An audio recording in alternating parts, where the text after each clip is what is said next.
వినాశకాలే విపరీత బుద్ధి అని పెద్దలన్నారు. వినాశకాలం దాపురించినప్పుడు ఎవరికైనా విపరీత బుద్ధులు పుడతాయని పెద్దల మాటల్లోని సారాంశం. చంద్రబాబుకు రాజకీయంగా వినాశకాలం దరిచేరిందని, అందుకే ఆయన విపరీత చర్యలకు దిగారనే చర్చకు తెరలిచ్చింది.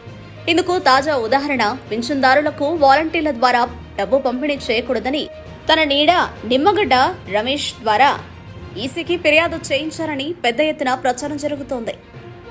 సిటిజన్స్ ఫర్ డెమోక్రసీ సంస్థ ఎవరి జేబులో సంస్థనో దాని ముసుగులో నిమ్మగడ్డ చేస్తున్న అప్రజాస్వామిక పనులేంటో అందరికీ తెలుసు. ఆ సంస్థ పేరులో ప్రజాస్వామ్యం తప్ప చేష్టలన్నీ అప్రజాస్వామికమే. పింఛన్దారులంటేనే నిస్సహాయ స్థితిలో ఉండేవారని అర్థం.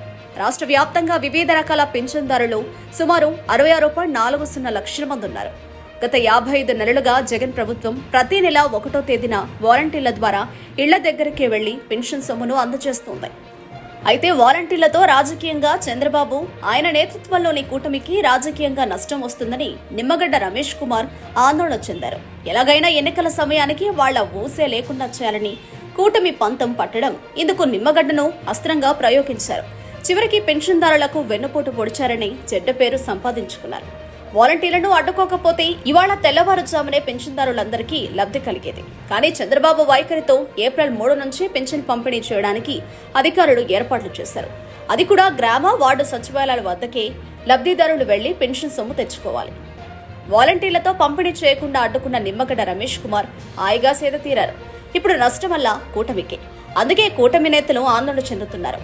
ఎప్పుడైతే నష్టం కలుగుతుందని సంకేతాలు వెలువడ్డాయో చంద్రబాబు అప్రమత్తమై ఈసీ, సీఎస్ కు లేఖలు రాశారు. ఇది ఎలా ఉందంటే మొగుణ్ణి కొట్టి మొగసాలకు ఎక్కిన సామెతను చంద్రబాబు ధోరణి గుర్తు చేస్తోంది. 66.40 లక్షలకు పైగా పింఛన్దారులకు సంబంధించిన వ్యవహారంలో ఆచితూచి అడుగు వేయాల్సిన చంద్రబాబు అందుకు విరుద్ధంగా నడుచుకున్నారు. ఇప్పుడు చేతులు కాలాక ఆకులు పట్టుకుంటున్నారాయన. తమకు 1వ తేదీన పెన్షన్ అందకపోవడానికి, అలాగే మళ్లీ టీడీపీ పాలనలో క్యూలు గంటల తరబడి ఎదురు చూడాల్సిన దుస్థితికి చంద్రబాబే కారణమని నిస్సహాయులైన పెన్షన్దారులంతా నమ్ముతున్నారు. ఎన్నికల ముంగిట వారి ఆగ్రహాన్ని కోరి తెచ్చుకోవడం అంటే వినాశకాలం కాక మరేంటనే ప్రశ్న ఉత్పన్నమవుతుంది. చేసుకున్న వారికి చేసుకున్నంత మహాదేవ అని పెద్దలు ఊరికే చెప్పలేదు. బాబు ఆదేశించారు, నిమ్మగడ్డ పాటించారు. పెన్షన్దారులకు ద్రోహం చేసిందంతా చేసి ఇప్పుడు ఏమీ తెలియని నంగరాచిలా చంద్రబాబు కబుర్లు చెబితే నమ్మేదెవరు? మూల్యం చెల్లించుకోవడానికి బాబు సిద్ధంగా ఉండాలి.